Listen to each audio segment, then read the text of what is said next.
Okay, Phil Parkinson has resigned as Bolton Wanderers manager. This is another club in League One facing massive problems financially, being docked points for going into administration. While the situation is different to what's going on at Bury, it's also exceptionally similar. Chronic mismanagement by the ownership.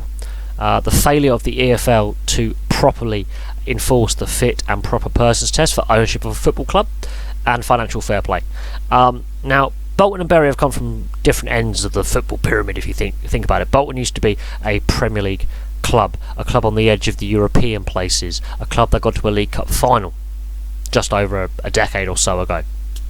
Bury have been in the lower leagues for quite some time, but irregardless, they're both in a similar situation because of shockingly criminal ownership and real lack of governance from the FA, Premier League and EFL.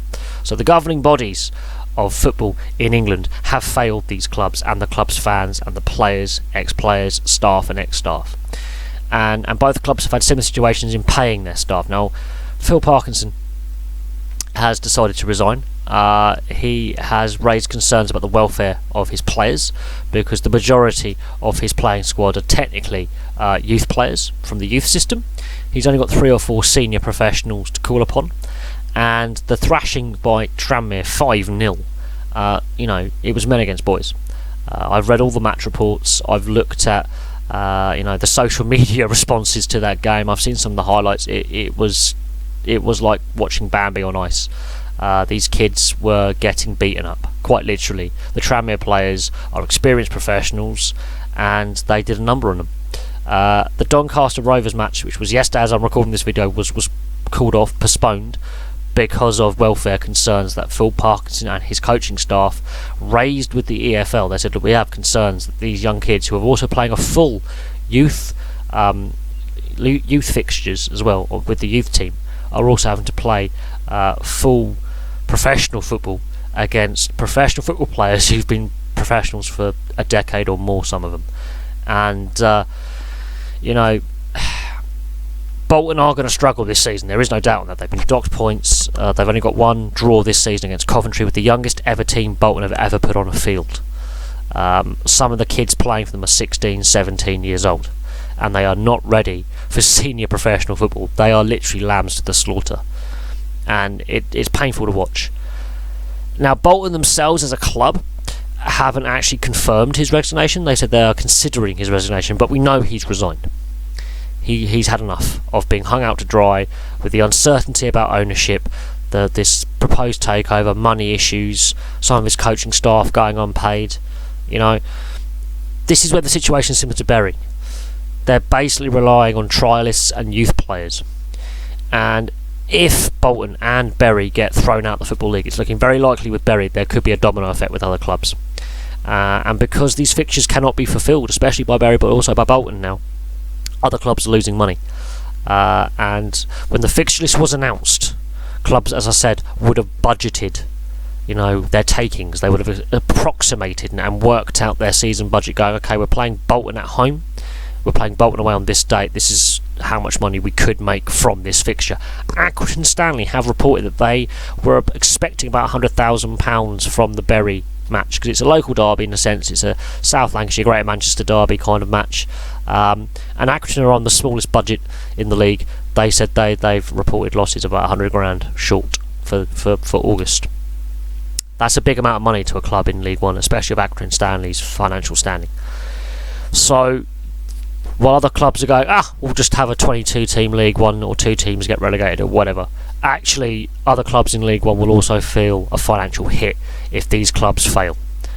And this is on the EFL. The EFL is copping a lot of criticism right now from football fans up and down this country. There's a lot of hate towards the EFL, and rightly so. The EFL are failing member clubs massively and letting clubs down with their poor governance time and again. So Phil Parkinson has resigned as Bolton manager, and I don't blame him. I don't. I think he's had a thankless task with Ken Anderson and Al Bassini and all this takeover talk and the lack of financial certainty and the lack of direction the club has off the field. it's having a massive impact on the field.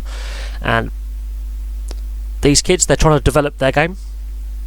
They're not going to develop their skills or confidence if they're getting battered 5-6-0 every week and being, well, kicked off the park basically by Tranmere. And the welfare concerns are justified. And while there are those saying Bolton should be thrown out of the league, Bury should be thrown out of the league, hang on a sec. If the EFL had done their job properly and governed the game correctly, we wouldn't be in this situation. If the FA, as the senior governing body, had some oversight, we wouldn't be in this situation. And if the Premier League had also governed when Bolton were in the Premier League properly, again, we wouldn't be in the situation. The greed and the money in the game is killing it. And with greed and money comes corruption. And that is the essence of what is killing football. There's too much money in the game. And yeah, it's slowly killing itself. And the speed of football's death is getting quicker.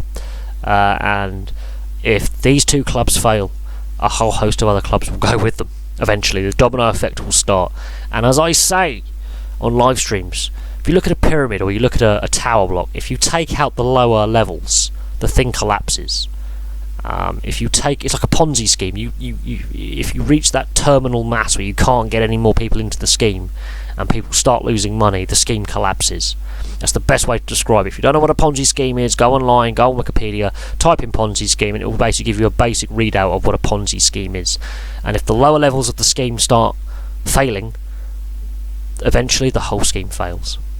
And that's basically the best way I can describe the situation that the Football League finds itself in now, with two of its clubs basically with a shotgun to their heads, staring down the barrel of annihilation.